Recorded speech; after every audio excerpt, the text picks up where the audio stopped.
Richard, I appreciate you speaking about this. You're clearly passionate about it. The book is called One Thought Scares Me. I highly recommend people read it. The whole team here has been reading it. And what I like about what you're doing here, Richard, is you're one of the few people that isn't trying to make the two sides grow further apart, because that's not getting us anywhere. This is almost like the one thing, that, like you said, people can agree on. For me, it feels like it's a language we never taught our kids. And who wouldn't want to say they should speak a common language? So if they can learn that again, it's almost as if we can have real conversations.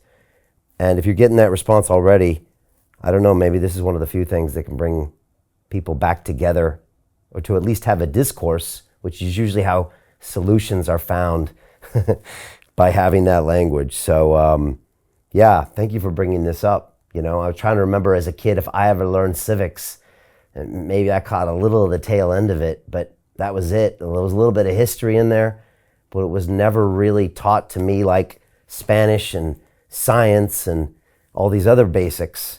And I hope some people start paying attention to this. Just your final thoughts. I'd love to hear them.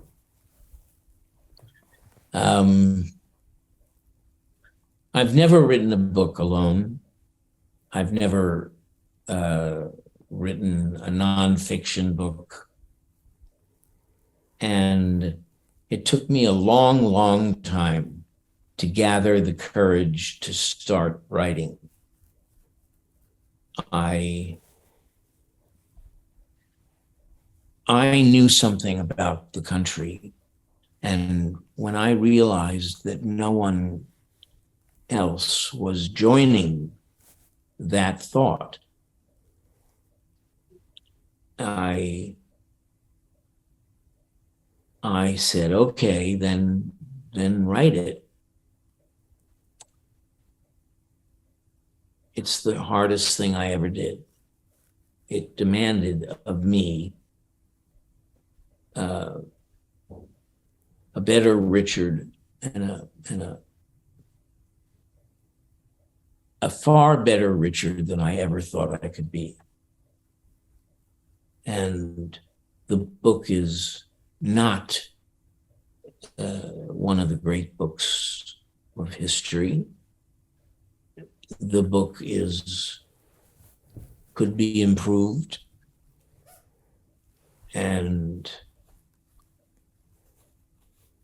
but I know of no one who would argue this point is unnecessary, that this point is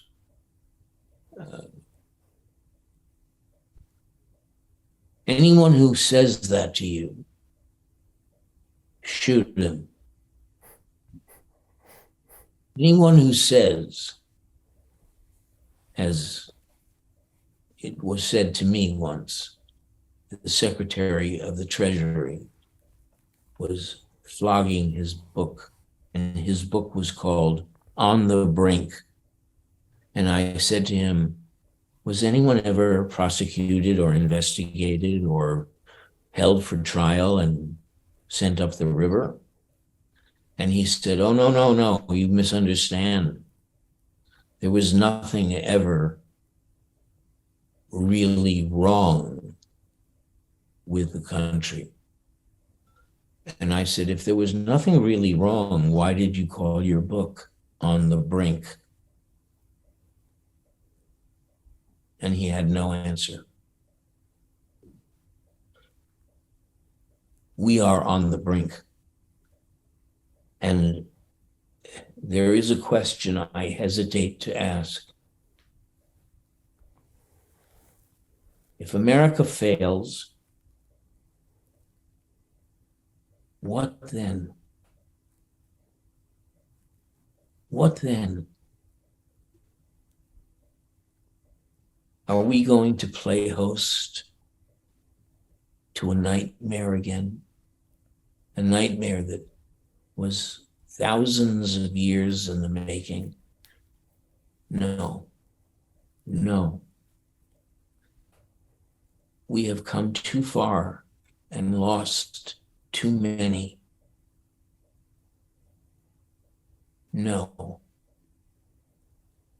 Hey, it's Brian Rose, founder of the DeFi Academy. I've told you my 4-week crypto bootcamp is amazing, but don't take my word for it. This is what my students are saying. The DeFi Academy was an amazing experience for me. It took me totally out of my comfort zone. In this course, I was challenged, I was held accountable, and pushed to do things that honestly weren't always easy. It's been phenomenal, and I can't believe we're already up on our 4 weeks. It has flown by. Going through this DeFi accelerator by far was one of the best courses I've taken. You do this course, you really get into the nitty-gritty of the activities that will make you comfortable with decentralized finance. Thank you so much to Brian and everyone at London Real and the DeFi Academy for even putting together an amazing course like this. Anybody else that wants to do it, please sign up.